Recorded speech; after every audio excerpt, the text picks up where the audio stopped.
ভয়াবহ অগ্নিকাণ্ডের ঘটনার ২৪ ঘণ্টা পরেও ক্ষোভের আগুনে উত্তপ্ত মহেশতলা ১৬ বিঘা বস্তি। এদিনও অন্তর্ঘাতে অভিযোগে সরব বাসিন্দারা। তাঁদের দাবি, তৃণমূল পরিচালিত মহেশতলা পুরসভার চেয়ারম্যান দুলাল দাসের নেতৃত্বেই চক্রান্ত করে লাগানো হয়েছে আগুন। তাঁদের অভিযোগ, উচ্ছেদ করতেই এই ষড়যন্ত্র। অভিযুক্তদের বিরুদ্ধে উপযুক্ত ব্যবস্থা নেওয়ার দাবি জানিয়েছেন তারা। এদিকে মহেশতলা অগ্নিকাণ্ডের পর শনিবারই মুখ্যমন্ত্রী বলেন, এটা ছোট আগুন। মুখ্যমন্ত্রীর ছোট ঘটনার তত্ত্ব শুনে ক্ষোভে ফুঁসছেন বাসিন্দারা। সমালোচনায় সরব রাজনৈতিক মহলও। রবিবার ঘটনাস্থলে গিয়ে মুখ্যমন্ত্রীর ছোট ঘটনার তত্ত্বের তীব্র সমালোচনা করেন দীপা দাসমুন্সী। পুরসভার চেয়ারম্যান ছাড়াও তৃণমূলের কাউন্সিলর দীপিকা দত্ত সহ ১১ জনের নামে পুলিশের কাছে অভিযোগ জানিয়েছেন স্থানীয় বাসিন্দারা। পঞ্চায়েত ভোট নিয়ে রাজ্য নির্বাচন কমিশনারকে এভাবে নজিরবিহীন আক্রমণ করে আগেই বিতর্ক তৈরি করেছেন মুকুল রায়।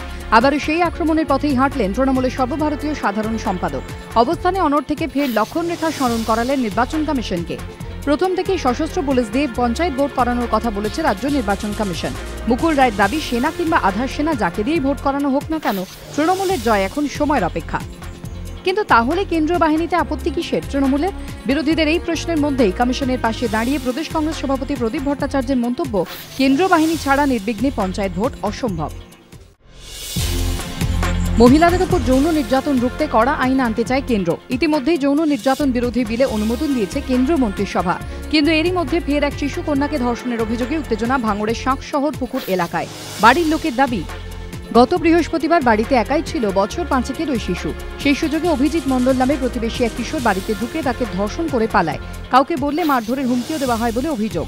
শনিবার পুরো বিষয়টি জানতে পেরে অভিজিৎ মণ্ডলের বিরুদ্ধে অভিযোগ জানাতে গেলে পুলিশ প্রথমে এফআইআর নিতে অস্বীকার করে বলে অভিযোগ বাড়ির লোকজনের।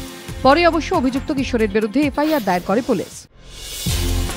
চিরযুবক মনোহরাইজ রবিবারই পা দিলেন ১০১ বছরে। বিশ্বশ্রীর জন্মদিন পালিত হলো সম্পূর্ণ ঘরোয়া পরিবেশে। আর ৫টা দিনের মতো এদিনও নিয়মের ব্যতিক্রম হয়নি। সকাল ৬টায় ঘুম থেকে ওঠা, চিঁড়ের পায়েস দিয়ে প্রাতরাশ। এরপর বেলা বাড়ার সঙ্গে সঙ্গে বাড়িতে আসতে শুরু করেন তার শিষ্য ও গুণমুগ্ধরা। তাদের ও পরিবারের সদস্যদের উপস্থিতিতেই বাড়িতে কেক কেটে জন্মদিন পালন করেন শত বসন্ত পার করা যুবক মনোহরাইজ। মধ্যাহ্নভোজ সারেন ভাত, ডাল আর মাছ দিয়ে। শতবর্ষ পেরিয়েও নিরোগ মনোহরাইজ, যদিও বয়সের কারণে ছাড়তে হয়েছে সাধের পান্তা ভাত। বললেন, নিয়মিত শরীরচর্চায় তার দীর্ঘ জীবনের রহস্য। জীবনে অনেক সম্মান ও স্বীকৃতি পেয়েছেন। শতবর্ষের জীবনে বাড়তি পাওনা পরিবারের চতুর্থ প্রজন্মের জন্ম, যা নিয়ে রীতিমতো গর্বিত মনোহরের পরিবার।